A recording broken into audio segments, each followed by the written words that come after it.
Welcome, DoorGrow hackers, to the DoorGrow Show. If you are a property management entrepreneur that wants to add doors, make a difference, increase revenue, help others, impact lives, and you are interested in growing your business and life, and you are open to doing things a bit differently, then you are a DoorGrow hacker. DoorGrow hackers love the opportunities, daily variety, unique challenges, and freedom that property management brings. Many in real estate think you're crazy for doing it. You think they're crazy for not, because you realize that property management is the ultimate high trust gateway to real estate deals, relationships, and residual income. At DoorGrow, we are on a mission to transform property management businesses and their owners. We want to transform the industry, eliminate the BS, build awareness, change perception, expand the help the best property management entrepreneurs win. I'm your host, property management growth expert, Jason Hull, the founder and CEO of DoorGrow. Now let's get into the show. And today I have a very special guest, Melissa Prandi. Melissa, welcome to the DoorGrow Show. Thank you. I'm happy to be here. So Melissa, you are practically synonymous with NARPM. You helped found NARPM. You have everybody in NARPM knows you, and you have been involved in property management for how many years now? 37 years, March 27th. 37 years. 37 years, which is almost my entire life, right? So yeah, I had to say that. Yep. Which is amazing. So you have tons of experience. You are this phenomenal character and charismatic person. Everybody's been telling me I have to get Melissa on the show. I'm really excited for you to be here. So maybe the place to start would be, why don't you share with everybody kind of your sort of story? How did you get started in property management all that time ago? Like what crazy idea popped in your head to make you decide to make this your life? Yes, there's a lot of crazy ideas in this business. Sure. Well, I have to say I started in my company March 27th, 1982. Yep, 1982, as a receptionist. And I came in, all my friends were going off to college. I said, I'm not going to go to college. I'm going to work 3 jobs. So I came in, that was one of my 3 jobs. I was a receptionist at a property management company. I worked there 5.5 years, went out, this is great because the women love this part of the story. I went out on maternity leave on a Wednesday at 5 o'clock. I went grocery shopping Thursday, and Friday morning I went into labor. And if you know where I live, I'm in Marin County, just north of San Francisco. And I had to cross the Golden Gate Bridge. I got to the hospital at 10 minutes to 8 in the morning, had him at 10 minutes to 9 in the morning. Said, okay, give me my stuff. I have things to do. Pack up. Went home the same day. What? Yeah. And so I had this new baby boy, Matt. Many people know Matt. And Monday morning, the owners of my company called and said, we're going to sell this company. And if you don't buy it, you're going to be out of a job. And I'm like, it didn't take too long. I said, oh, I have a new baby. Now I'm going to have 2 new babies. So sure enough, I made arrangements. I went to my dad and said, Dad, I want to buy this company. And he goes, really? And I said, yeah, I want to buy it. And he said, all right. I said, well, I need a loan. He goes, all right, I'll give you $3,000. But the one thing you can't do is go to a bank and get a loan. So I had to get very creative with this brand new baby and a brand new company. So that was 7 years ago. And so that was quite the adventure. So this is when an entrepreneur personality type is given a challenge like this. You had a clear outcome, clear objective. You were going to get that company, and you had all of this pressure. Like entrepreneurs in those moments, like we light up and something magical starts to happen, right? And it worked out for you. I guess so. 37 years later, I'm still sitting here, and I'm still in NARPM. Right. Still doing property management. Great. So, maybe share a little backstory on how did NARPM sort of come to be? How did this sort of come about? It's an interesting story. I wasn't one of the original 100 that were in the charter of NARPM.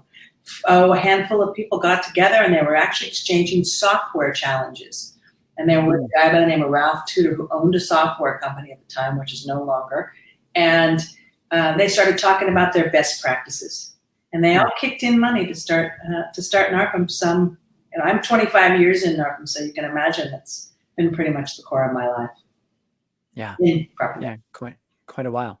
All right. So our topic today is building your business and team.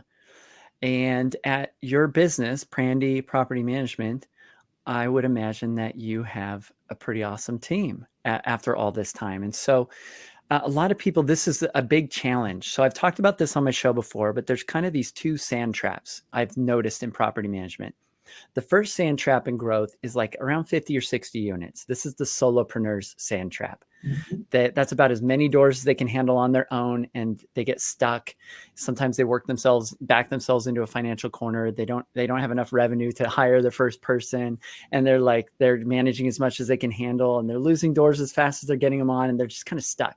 But if they can break past that first sand trap, which for those listening, if you're stuck in that, talk to me. We can help you get past that. But if you break past that 100-door barrier, I found that by default they end up in the next sand trap, which is the 200 to 400 door category. And this is where it's the team sand trap. This is where they're now building a team.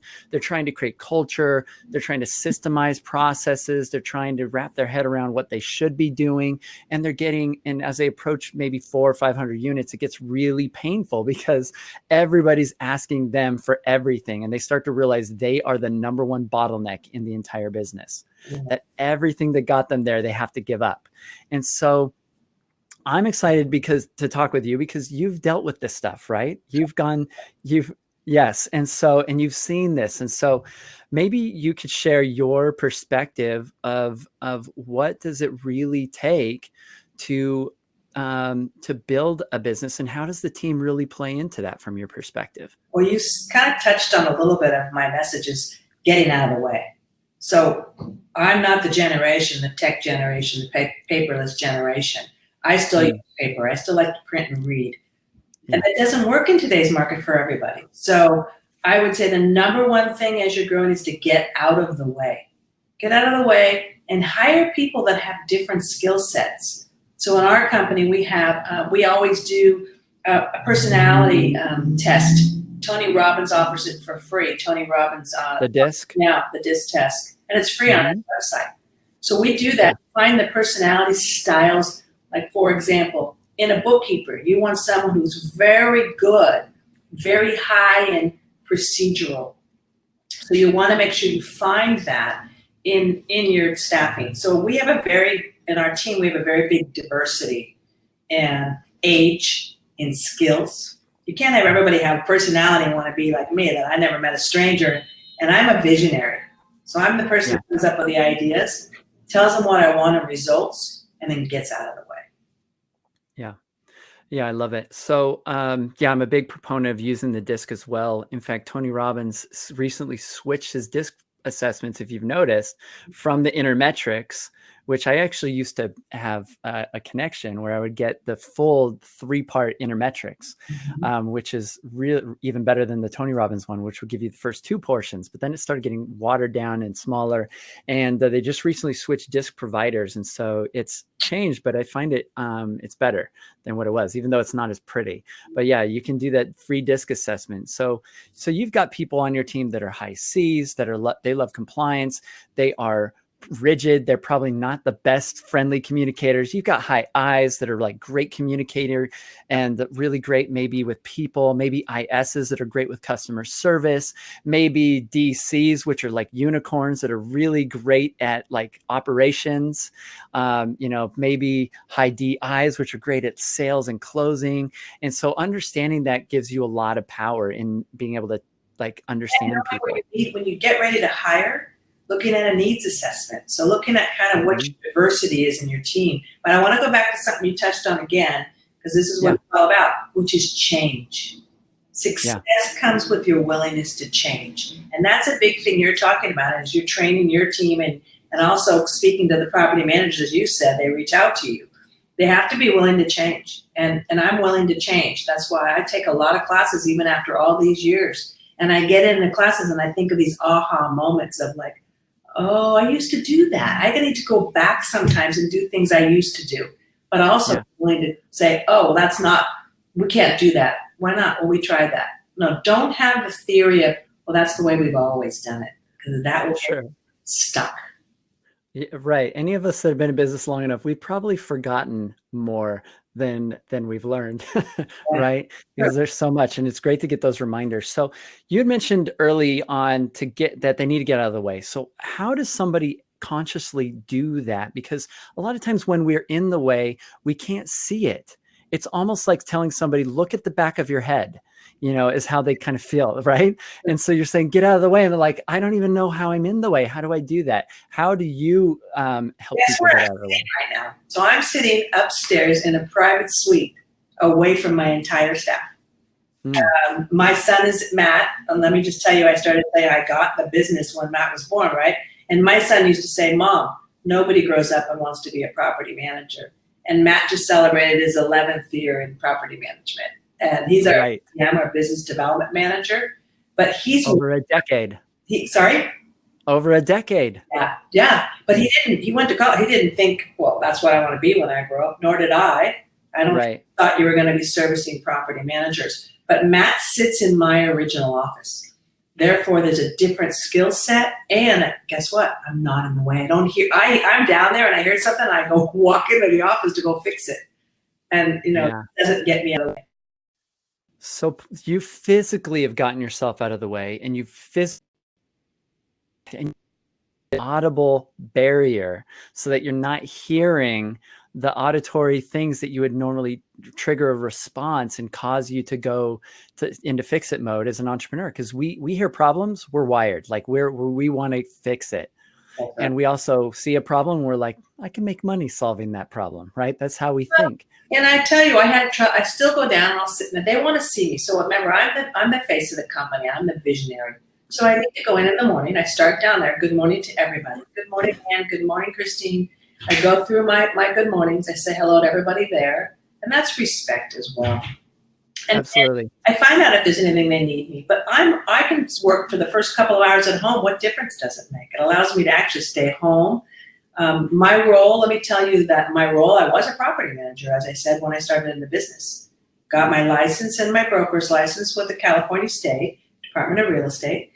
And then I helped grow the company. And I'm very good at it. I really think if you want to grow your business, you have to be in community. And you can't be in community and be in the office operations and running everything. You can't do everything. So, I got out of the way by not being physically in an office downstairs where everybody could come to me. Now I have a really good team. So Christine Gooden, who has her RMP with NARPM, and her MPM, that's a residential property manager. And her MPM is a master property manager. She came to work for me 18 years ago, and she didn't even know what property management was. And she's now the vice president of operations. So if you hire right, you bring them to educational courses. Don't stand in their way of growing either. So that's another really key factor. Don't let them get stagnant. I say, how do you keep somebody happy for 18 years? You give them new challenges. You give them new roles. Let them grow right along with you. Yeah, if you find somebody that has kind of a growth mindset, I mean, not everybody wants to grow. There's certain personality types that they love growth. They love learning. On a DISC, they would have a high theoretical score, typically, for example, on the Tony Robbins DISC profile that we had mentioned.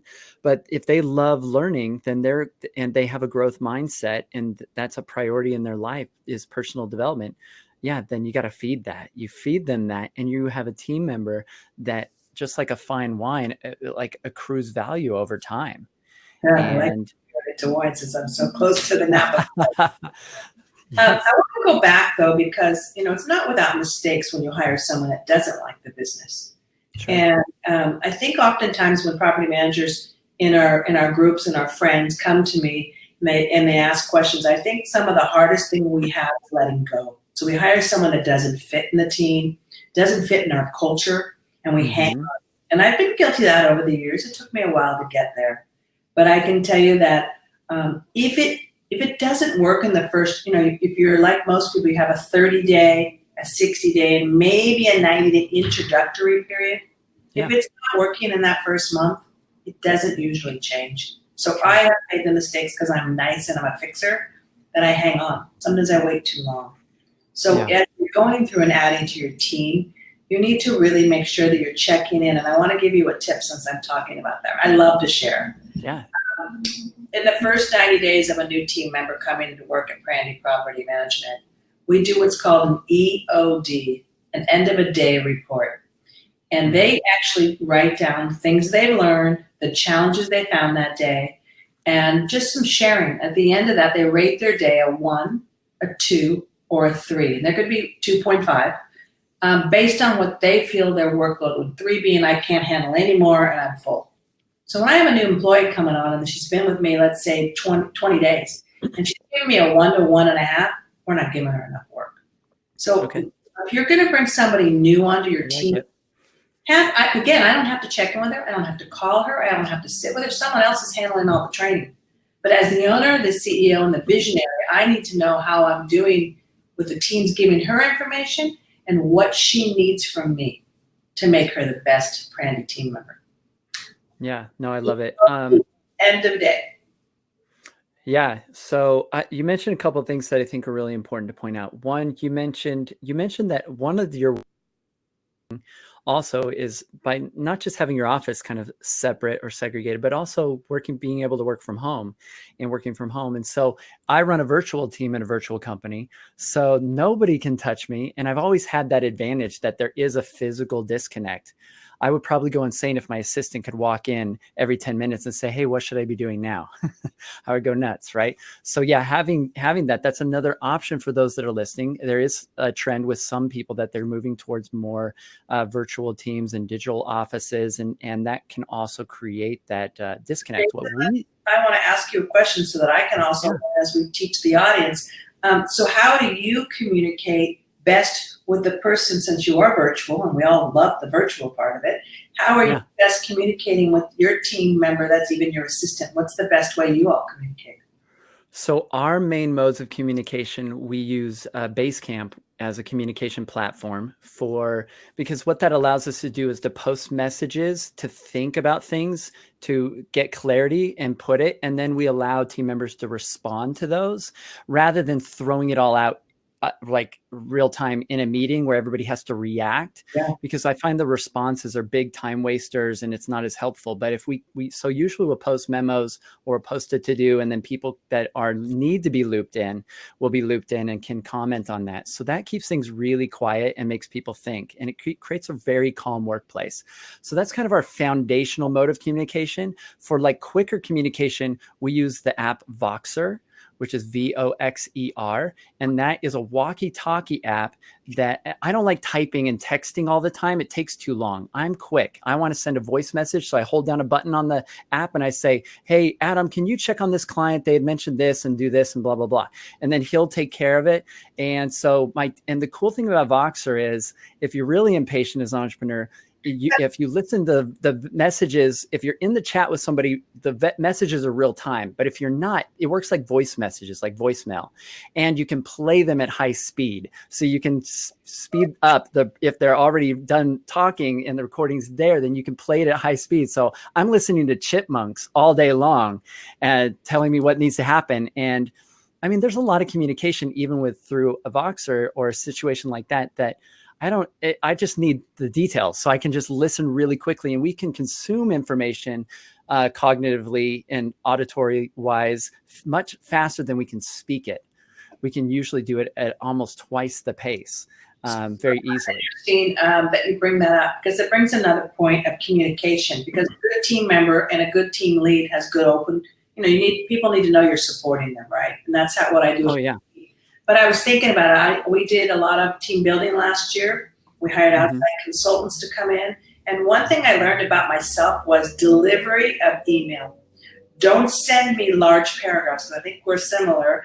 Send me bulleted information, what the fact is, what the need is. Send it to me in a delivery point. So if you have team members and that you're on the call today and the podcast, I think it's really important to know your style, what you want. They also said that I was sending things out and I'd say, well, I send it out to the company email and no one responds. And they said, send me a few of those. And then the guy came back and he said, you're not asking for anything. You're sending information, but you're not asking, okay, I need this back box. Right. It's not like we do a campaign to get new business. Where's the call to action? So, if you're an entrepreneur and you're on this show today and you want to learn, have somebody from the outside come in and analyze your style and your teams, and they'll help give you tools. I've done that. I'm always learning. Yeah, one of the hacks that I learned when I worked at Hewlett Packard is that we were told to have certain subject lines if we were sending emails. And so if we needed some sort of response, it always had to say action REQ apostrophe D colon at the beginning of the subject line in all caps. And so we would do action required. And if there was an action required, or, FYI was for your information only, like you don't need to do anything on it. And so there was kind of this code with subject lines. Now I'm beyond email. I don't even look at my email. If anybody emails me, I'm not going to probably see it. My assistant handles all of that for me because I don't like email. I don't want to communicate through email. So I've set up a system in which somebody else can deal with that. And she just tells me the 4 or 5 emails I need to deal with. And the other 100 or 200 I get a day are dealt with by somebody else. She's a very good communicator, and she is very responsive. And if she doesn't get a response, she pings you again and making sure, and not at all, very positive way. And she's patient. Oh, I'm really busy. I'll be a couple days. A couple days later, she's right back checking in with me. So you've got some on watching your back and helping you grow, I'm sure. Oh yeah, it's a huge help. And that's the thing is, with hiring, I think one of the big constraints I've noticed with entrepreneurs is this myth that if I have somebody else do it, it won't be done as well. And that's such an egotistical thing that people need to get over. Like this belief that nobody will be as good as me. And as long as somebody believes that, it's true. They make it true, and they create a situation in which they'll never be able to offload things. But I can speak with total confidence that every single person on my team is better at what they do than myself. They are all better at what they do. So India, way better at email than me. I don't want to deal with email. I'm short with emails. I don't pay attention. I miss things. Like email's not my thing. But I think she'll take care of them. Going back to the strength of the team and knowing your strength as the owner, CEO of your company, and knowing my strength.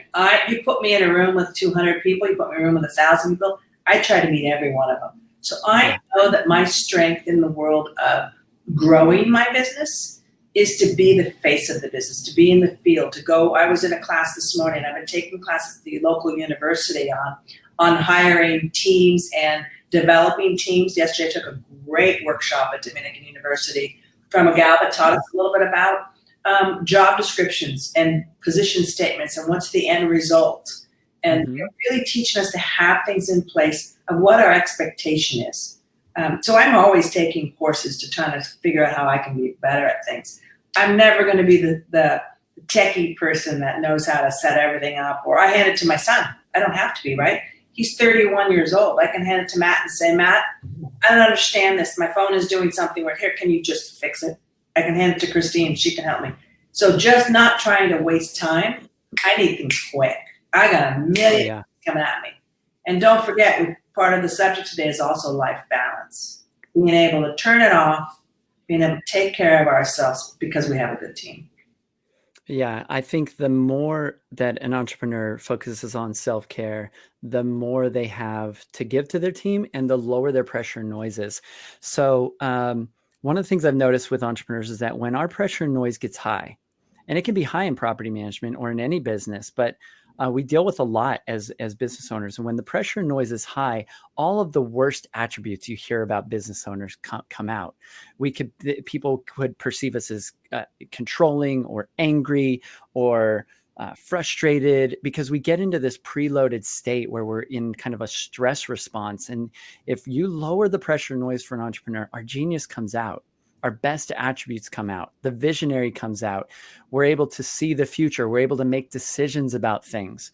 And we then can shift into a role instead of, if an entrepreneur does not have the team that they are in love with right now, then they're not the person yet that should be running it. Yeah. And that's kind of the sad truth. Like they haven't become that person yet that can have a team that, instead of them feeling like they are trying to control, it's instead a team that they're able to just inspire. And whenever we fail to inspire, we always control. And we get into that stressful place where we're trying to manipulate and get our team to do stuff. And we're trying to force KPIs down their throat. And we're trying to push them to do things because we feel like, why can't my team just do what I need them to do? And we shift into a calm space of, what does my team need from me in order to be as successful as possible so they can keep helping me the way they've been helping me? And that's a much more comfortable place to be. It's a calm, quiet workplace. Well, and so I actually have never been accused of, I don't yell. I'm a very calm-natured person.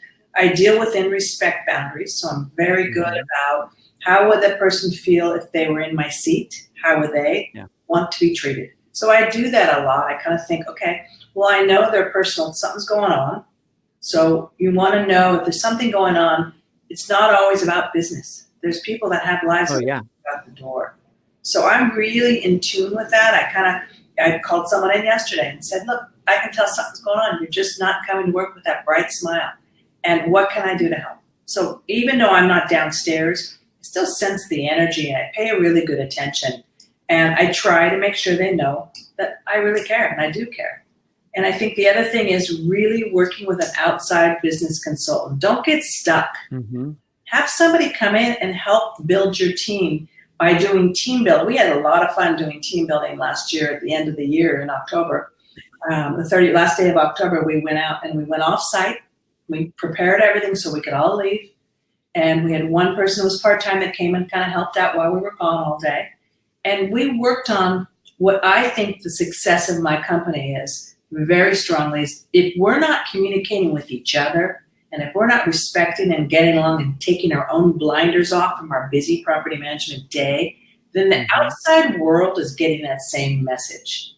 So I'm not really happy doing my job as a property manager and I'm not having a good day because my team member's not pulling their load and the other team member's not doing something, then it goes out to the public and that's when those 1-star reviews come in. If you can ask the teams and let them know they're supported with each other and give them the tools, working with them and letting them get to know each other and respect each other, that goes out to customer service. There's this great book by a gentleman, I believe his name's Steve Sims, and the book's called Blue Fishing. And in it, he basically talks about how his whole goal with his team members is they have to, or even with clients that he wants to work with, is they have to pass the chug test. So he's like, would I want to have a beer with this person? And, it's just a simple gut check to say, do I like this person? Do I enjoy being around this person? Does this person make me feel safe? Do I feel comfortable? Because if anybody on your team doesn't make you feel comfortable, and you're always like worried about them or you're concerned about them, or there's some sort of weird disconnect in rapport between the two of you, they're adding to your pressure and noise. And I think that it's important to like your team, to actually like them. Industry loves company. So sometimes when there's one person that's not happy on a team, they go and they grab other people. And so they're a cancer. You have to be really careful with that. But I really think that by allowing, so after our last retreat, what came out was they wanted, because property management, as we all know, it is not the most positive accolade every day. So we started a Positively Prandi board. We got a big board, put it in where our coffee and our tea is, and people are writing little things. That congratulations on your 3-year anniversary. They write riddles. They write, wow, the sun is shining, how happy we are today. And they started this. That doesn't cost money. It's just a little more positivity. And we always share a 5-star review. We always celebrate a good review. And if it's not so good, then we talk about how we could get better. So that's another big thing about growing your business is really you have to work on your teams inside the walls of your teams before you can really start wanting to grow and double or triple in size. Yeah, it makes a lot of sense. Now, you had mentioned early on that you make sure that you have this morning connection with your team. And my team's virtual, and so we've done the same thing. I feel like it's absolutely critical that you get FaceTime with your entire team. And so those that have virtual teams that are listening or virtual team members, one of the things that we do at DoorGrow is we do a morning huddle. It's 15 minutes. We set it at a weird hour so that people know that time matters. We set it at a weird time, like it's not like at the half hour or hour mark. And people have to show up for that. And it's 15 minutes. We just share stats openly in the company. Here's how much revenue we've made so far this month. Here's how many people are in our Facebook group, all the different stats that matter. And then we do caught being awesome. And then we say, is anybody catch anybody being awesome in the last day? And and sometimes it's a little awkward if it's a small huddle and not everybody showed up and people are like, but I always try to come up with somebody that we can point out, or somebody else will highlight somebody. Could be a vendor. So for us property managers, they have a weekly team meeting, and I get copies of the notes so I can look at what's going on with the teams. And at the very bottom it says, "Did you write a thank you note today?" Because still old-fashioned handwritten thank you notes go along. Oh yeah. And we have Prandi custom beautiful note cards. It works in all industries. And who did you thank today? So it's similar to what you're saying, because a team huddle, I like that. I want to go back and say that, who did you catch being awesome today? That's kind of what we're doing with the Positively Prandi board. But in this case, acknowledging their credibility at the end of the weekly team meeting notes, and we have a really good form we use, format, so everybody's formats is the same. So we're looking at the same numbers, same things. And then when it says and I go, oh, that's so nice. They wrote the gardener a thank you note. They wrote the plumber a thank you note. They wrote a tenant a thank you note for, the inconvenience. And just, we get a bunch of $5 Starbucks cards. We throw in, have a cup of coffee on us. Cheers to you. Saying thank you is really nice. Yeah, I love it. So in our huddle, we also, at the very end, we just go around and ask each person, are you stuck on anything? Real simple. Is there anything that you're stuck on? And there's always somebody that's stuck. And when we didn't used to do that, and we would just have like a weekly meeting or just throughout the day, it makes me wonder, what were they doing when they were stuck all of these previous times? Because there's always somebody stuck on something. Oh yeah, this client had this question. I didn't know how to deal with this or this. And we can tackle those things really quickly. And if it's something that takes a lot of time, we'll just say, all right, let's schedule a meeting for that. But we tackle that in our huddle, so everybody feels unstuck, which is also helpful to support the team. It's not just stuck. So I myself have made mistakes in this business, a few, that we have aha moments as well. So I can say, well, is there anything you want to share that you had an aha moment that you might teach us how to do our job better? And so I'll sometimes, when no one offers, I do like you do. I'll start an example. I'll say, well, Matt, my son now is the business development manager. So he's out there in the field, and sometimes we get 3, 4, 5, 6 clients a day, or who knows how many are coming in. They're coming in fast and furious because we've been there a long time. But so he'll say, "Hey, can you take care of this duplex? The owner just called in, and they really want a response today. But I've got so many things on my plate. Can you handle that?" Which is okay because I know how to do it. Only he gave it to me at 10 in the morning, and I didn't make that connection with that client until 2 in the afternoon. It was too late. He had already hired somebody. So I can use that as my team example, as my aha moment. What I should have done is the moment he gave it to me, I should have stopped. I should have looked at what was important, not checking my Facebook and my email and everything else. I should have made that a priority. Because I didn't, he signed with another management company. Okay, so I want to share that as the owner, because what will happen next time is I'll make it a priority. So I try to, I call those aha moments and life lessons. What can we do and how could we have done it differently that we had a different result? Because we can always. Yeah, we do a weekly team meeting, and in our weekly team meeting, we share wins from the previous week, personal or business. And so that gives the team members an opportunity each Monday to share, like, what were your wins for last week? And so that we can point them out. Because I think as entrepreneurs, one of the big mistakes we make, because a lot of us are economically driven. So if we take a disc profile on Tony Robbins' site, we'll see that we have a pretty high economic score typically. And so the mistake we make is that we assume everybody else likes money as much as us. And look at that economic score on your team members, those that are listening. But if the economic score is high, bonuses work great for them. If the economic score is low, they want recognition. And so, and most of my team members, that's all of my team members, with the exception of people that are involved in sales, usually their economic score is low, and which means they want recognition. And so creating opportunities in these meetings where they get to show what they've done the previous week, where they get to show that they've had wins, and we look through our objectives for the week, and they get to say, yes, I got these all done. This is an opportunity for them to feel recognized by the whole team. And I find that increases motivation and accountability, like, significantly. And I think, it's interesting because you and I didn't rehearse this, and we didn't talk about what was most important, but there's a lot of similarities in what we're doing as entrepreneurs and owners and visionaries. And I think that's really important for the audience to hear, that some of these things that we're talking about are simple and they can be done by anybody. Yeah, I think what I've noticed in business and in life is I'm just a student and a fan of what works. That's just what I get excited about. And really, every system or all the different coaches or mentors I've worked with, there's so many similarities because truth or reality is what works. And everything kind of gravitates towards that. You've been in business for 37 years. You're going to have figured out a lot of things that don't work. And what that leaves left on the table is a lot of knowledge about what works. And I think also I'm very willing to fail. I've had lots of failures. I think DoorGrow has been built on thousands of failures, and that's how we learn. And we have to, I think that goes also to my team because I've had so many failures. I think also I'm very conscious of the fact that my team needs to be allowed to screw up and fail. They need to feel safe failing, because if they don't feel safe failing, then they'll never be able to win. We're going to hide it. We don't want them to hide it. Exactly. They become hiders and they start hiding stuff from you. The first time they screw something up and they feel like reprimanded or shamed or put down, they're going to hide that from you forever. Like they're going to hide everything in the future. And then having a team of hiders is absolutely catastrophic, I think, to the growth of a company. That's true. I think I'd like to talk a little bit that I think that always attending workshops, and now we have things online, and you talk about being able to teach people like you're doing right now.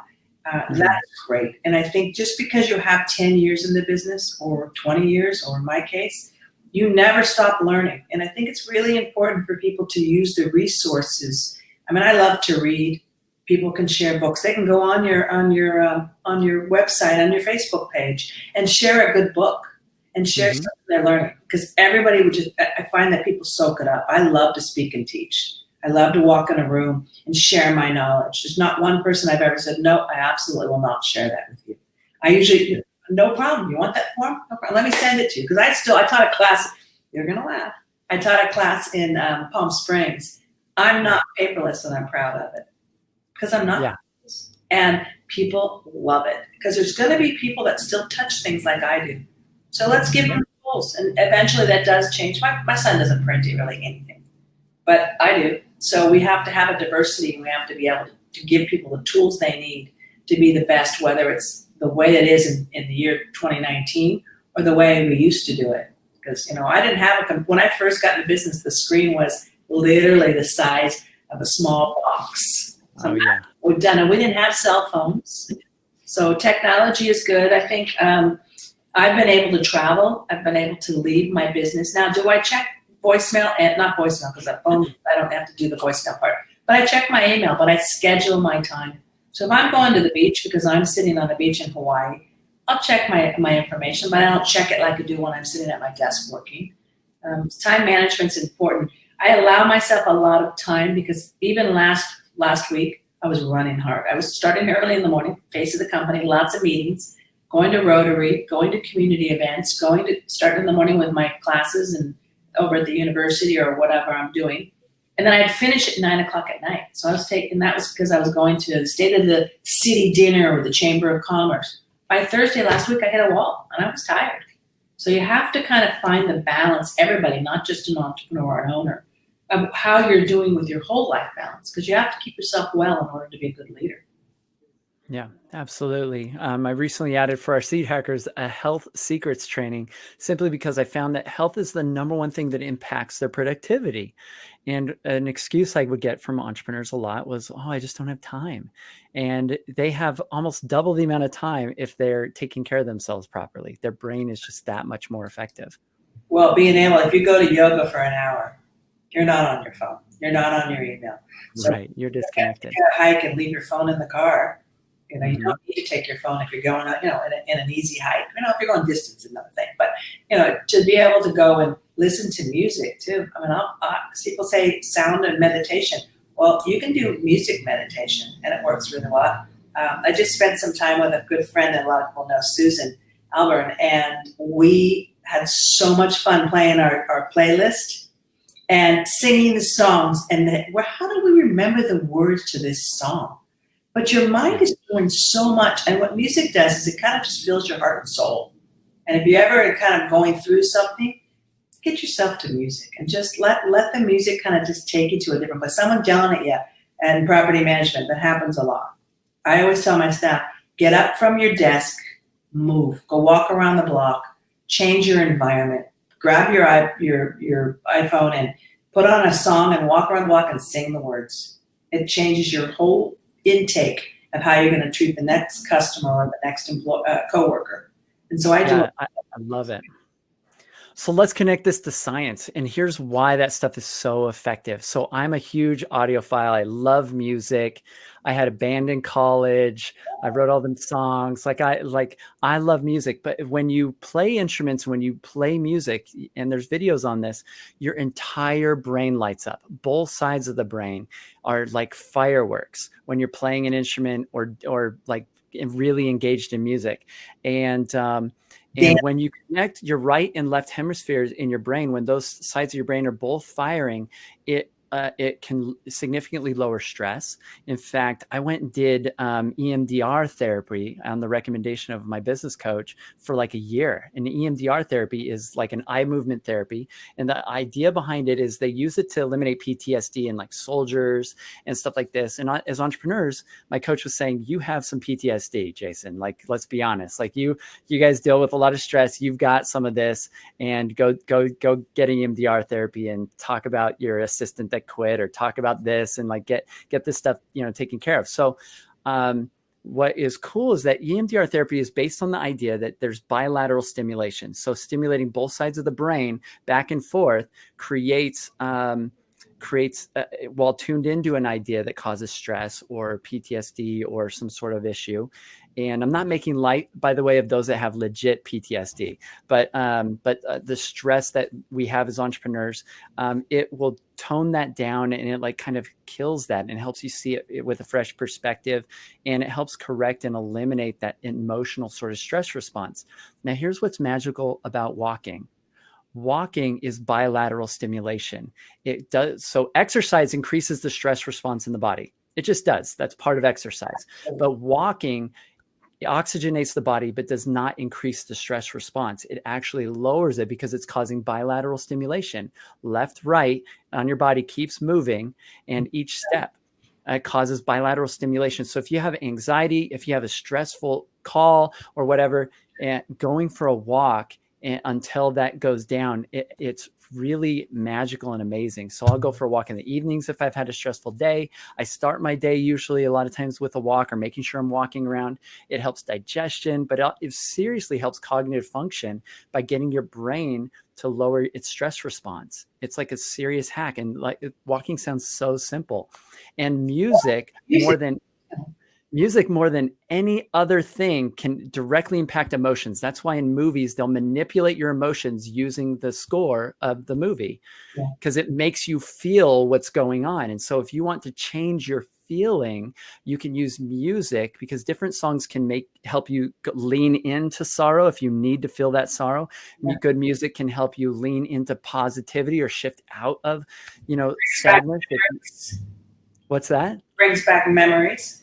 But, so the tie into somebody having a bad day, because, in property management, we don't have all positive days. And sometimes, especially because where we are now in Northern California, we've had a lot of rain. And so I said to you, when we were getting ready to set up, it's not really our friend.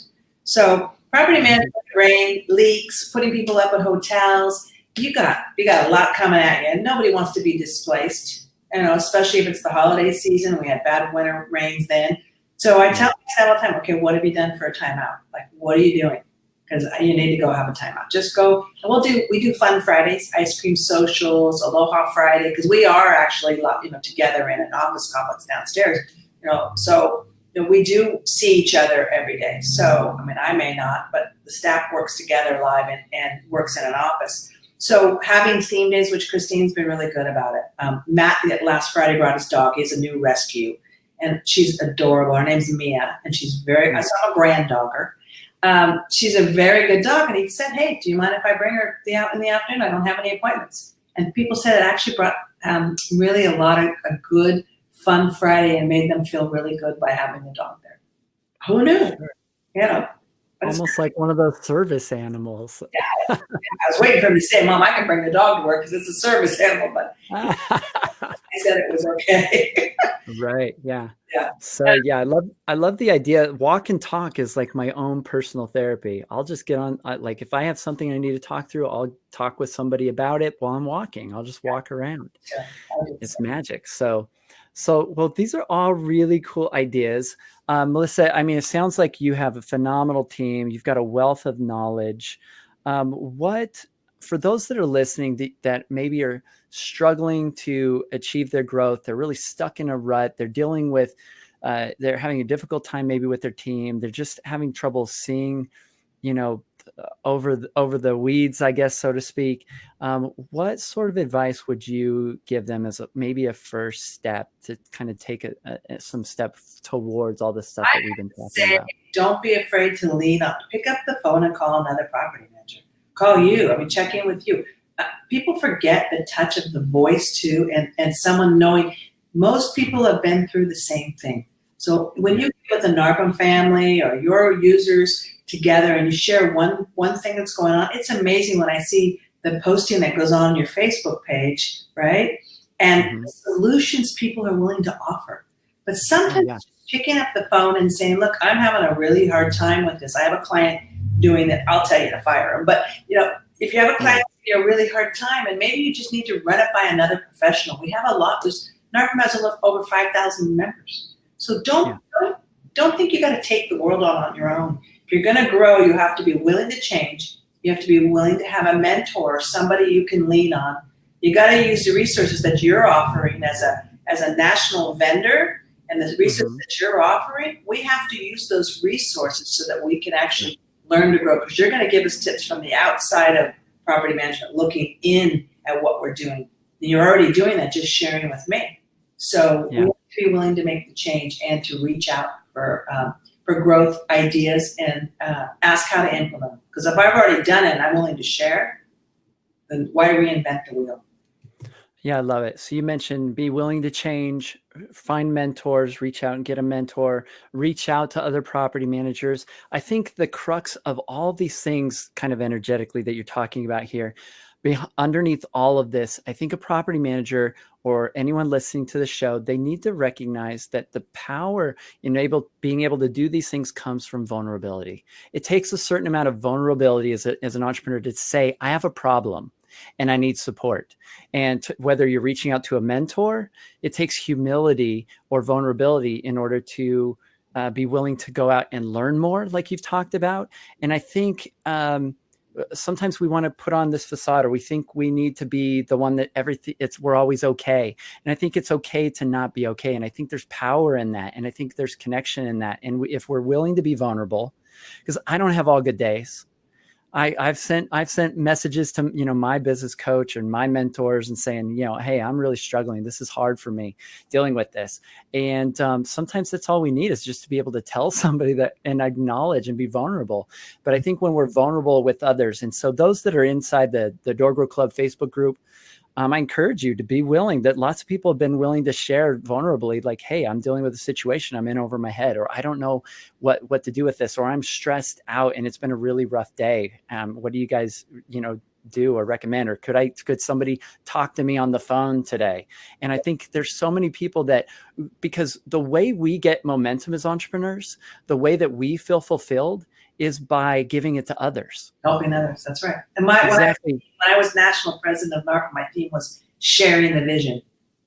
And I'm still sharing the vision. You're sharing, our visions can open up a lot of doors and windows for a lot. And there's nothing that's been more powerful for me when I'm having a rough time in business or as an entrepreneur or in life than to reach out and be able to help or support a client or help somebody else. And so I look for those opportunities when I'm stressed. And so reach out and give somebody an opportunity to support you, because you're helping them by being vulnerable and allowing them to do that. That works with our staff and our team members, to reach out and say, look, I'm actually having a really hard time. I'm overwhelmed. I'm tired. I'm going to take a couple days to refill my bucket up. Communicate that to your team. They're human. They understand. So Absolutely. That's the entire team's job. My team's job is to lower my pressure and noise. That is their whole purpose for having a job. But they can't do that unless I'm honest. yeah, and it's working well. Yeah. Yeah. Yeah, it does. It works really well. So, yeah, my life, the bigger my team gets and the bigger my company gets, the easier my life gets. And I know that sounds backwards for a lot of people, especially those in the 200 to 400 door sand trap, because as they are approaching those 400, 500 units, their life gets crazy and hectic. And it's probably because they've kind of built the team sort of the wrong way. They built a system in which it's transactional leadership and they're throwing tasks at people and everyone has to come to them for feedback instead of giving them objectives and trusting them. And it's something that takes work to shift out of, but it's definitely something that's possible. Way, right? Goes back to what we started. Yeah. The key to success Full is circle. Full circle. Get out of the way. And that really, and sometimes we can't see it. And as entrepreneurs, I think no matter how evolved we are or how effective we are or how much coaching we've had, we always have our own blind spots and we always need that outside perspective. I need it all the time. And your team can provide some of that if you ask them for honest feedback. I ask my team all the time, like, hey, I'm thinking of sending this email out to all our clients. And my writer, Adam, who's very diplomatic, will say, let me reword that for you, so that we don't end up with a whole bunch of fires.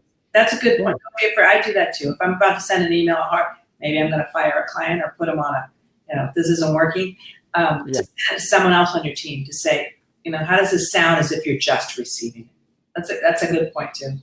Rely on that for that. So, well, this has been an awesome conversation. I'm sure we could talk for hours. It's just really fun to connect with you. I appreciate you coming on the show. So, what sort of takeaway do you want to leave people with, and how can they get in touch with you if you'd like them to do that? Well, I would say to rely on their vendors yourself. You light up when we started the very beginning of our just kind of getting ready for the podcast. When you started getting ready and to do this, to share with your listeners, you light up. And so I think we need to rely on our resource with you and what you can bring to us as property managers. I think that the other takeaway would be to be really in tune with ourselves. So know when we've had enough, to take that break, and then to really take a hard look and maybe today or tomorrow go down and really be grateful and come within gratitude to thank the people we work with every day. And, together, I always say together we can make a difference. So, keep that attitude and really respect for the team and the clients and the people you work around. Love it. All right, cool. And how can people find out more about Melissa Prandi or get in touch?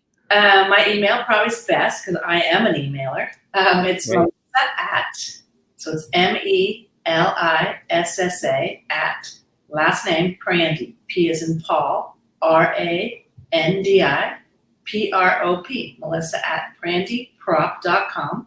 I'm great with just resources. I've written 2 books. I love to share ideas, and so let's just keep going. Let's keep growing and making our industry bigger and better and more respected as we all become better at property management.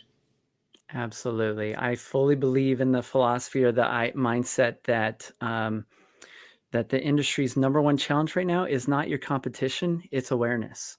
And the industry's second number one challenge is just perception of the industry as a whole. And by helping your local competitors level up, you're helping yourself and you're helping the whole industry. Raising the bar up to what's expected, the quality of what we're providing out there for people that own rental property.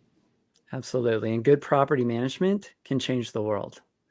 You guys get to have such a massive ripple effect. You're impacting hundreds or thousands of tenants, homeowners, and their families, and that ripple effect keeps going, and that's big. And that's what's exciting. And I've seen how much the actually NARPM property people, how much we give back even to our community, because we do that every year in charity. So we are, we're giving back in more ways than just that. Absolutely. The ripple effect is big. And I'm grateful that really awesome property managers like yourself allow me the opportunity to be part of that. So that's inspiring and exciting for me. So, all right, Melissa, it's been great having you on the show, and we'll have to have you back soon. Absolutely. See you in Napa at the Cal NARPM conference in a couple We of will weeks. see you in Napa. All right. See you soon. Thank you. Okay. Bye-bye. All right, that was a phenomenal interview. Really fun to talk about that stuff. All things I'm very passionate about. Melissa obviously is passionate about as well. And so make sure if this episode was interesting or useful to you, please give us some feedback in iTunes if you're listening there.